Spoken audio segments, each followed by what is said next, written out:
नमस्कार, मैं हूं राधा राणा और आप देख रहे हैं आरवे टाइम्स। आज की बड़ी खबर सीधे देश की सियासत से जुड़ी है, जहां बयानबाजी एक बार फिर मर्यादाओं की सीमा लांघती नजर आ रही है। बीजेपी सांसद निशिकांत दुबे की एक सोशल मीडिया पोस्ट में जो राजनीतिक भूचाल ला दिया। जी इस बार उनकी निशानी पर कोई और नहीं बल्कि भारत की पूर्व प्रधानमंत्री इंदिरा गांधी और पूर्व प्रधानमंत्री राजीव गांधी की है। और निशिकांत दुबे ने अपने पोस्ट में इंदिरा गांधी पर आरोप लगाया कि उन्होंने भारत का एक द्वीप श्रीलंका को दान में दे दिया था। इसके साथ ही उन्होंने यह भी लिखा कि राजीव गांधी ने श्रीलंका में आग लगाकर भारत श्रीलंका के संबंध बिगाड़ दिए। निशिकांत यही नहीं रुके, उन्होंने नेपाल और म्यांमार की विदेश नीति को लेकर भी तत्कालीन कांग्रेस नेतृत्व को कटघरे में खड़ा कर दिया। जी हां, इस बयान के सामने आते ही कांग्रेस खेमे में बवाल मच गया है।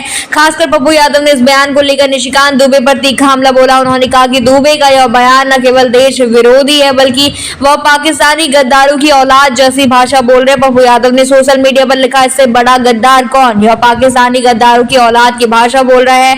भारत ने श्रीलंका में आग लगाया था, क्या भारत सरकार इसकी बात से सहमत है? अगर नहीं तो संसद सदस्यता रद्द कर इसे अरेस्ट का जेल में डाल दे। और भारत सरकार जी देश के दूरदर्शी प्रधानमंत्री राजीव गांधी को कलंकित करने वाले का मुंह काला करेंगे। अब सवाल ये उठ रहा है कि क्या बीजेपी सांसद की और बयानबाजी महज इतिहास की व्याख्या है या फिर इसका उद्देश्य कांग्रेस की छवि को नुकसान पहुंचाना। निशिकांत दुबे ने दावा किया कि नेपाल ने जब सोनिया गांधी को सम्मान नहीं दिया तब नेपाल को अनाज के लिए मोहताज कर लिया गया था, जिससे चीन को नेपाल में घुसने का मौका मिला। इतना ही नहीं, उन्होंने म्यांमार के 1987 के दौरे को भी भारत के लिए नुकसानदेह बताया और कहा कि इसके कारण आज भी पूर्वोत्तर राज्य समस्याओं से जूझ रहे हैं।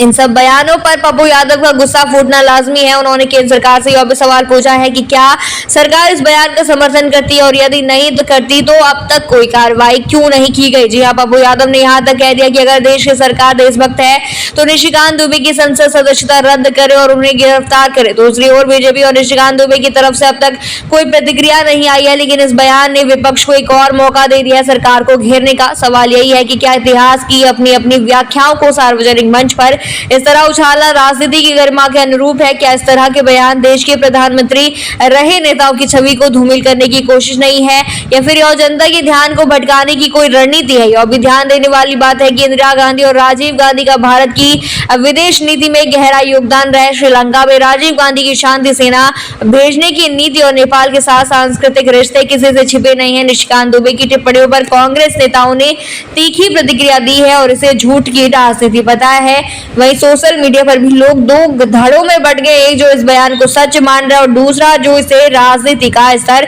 गिराने वाला बता रहा है। अब देखना ये होगा कि क्या यह विवाद और बढ़ेगा या फिर बीजेपी अपने सांसद को इस बयान पर सफाई देने के लिए कहेगी।